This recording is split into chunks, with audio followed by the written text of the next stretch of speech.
సరే దురదృష్టమో అదృష్టమో 2014లో కాంగ్రెస్ పార్టీ అధికారంలో రాలేదు, టిఆర్ఎస్ పార్టీ అధికారంలోకి వచ్చింది.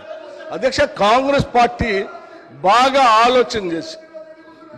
ఆలోచన చేసి ఈ రాష్ట్రంలో తెలంగాణలో కాంగ్రెస్ పార్టీ లెజిస్లేచర్ పార్టీ నాయకుడిగా, ఒక సిఎల్పి లీడర్గా, ఒక ఎల్ఓపిగా, ఈ సభకి ప్రతిపక్ష నాయకుడిగా కాంగ్రెస్ పార్టీ పెద్ద హృదయంతో నన్ను ఆ రోజు ఎల్ఓపిగా నిర్ణయించింది. అధ్యక్ష, ఒక బలహీన వర్గాల దళిత వర్గానికి సంబంధించిన నన్ను ఒక సిఎల్పి లీడర్గా చేసి, ఈ రాష్ట్ర చరిత్రలో ఇంతవరకు సిఎల్పి లీడర్గా ఏ దళితుడిని చేయలేదు. అధ్యక్ష, మొట్టమొదటిసారి నన్ను చేసి అక్కడ కూర్చోబెడితే ఒక దశాబ్ద కాలం మంత్రిగా పనిచేసి కాంగ్రెస్ పార్టీలో అన్ని పదవులు అనుభవించినటువంటి సబితా ఇంద్రారెడ్డి గారు నా వెనకుండి నన్ను ఎల్ఓపిగా నిలబెట్టాల్సింది పోయి కేవలం అధికారం కోసం నేను వారి ఇంటికి వెళ్ళి కూడా అడిగాను. అధ్యక్ష,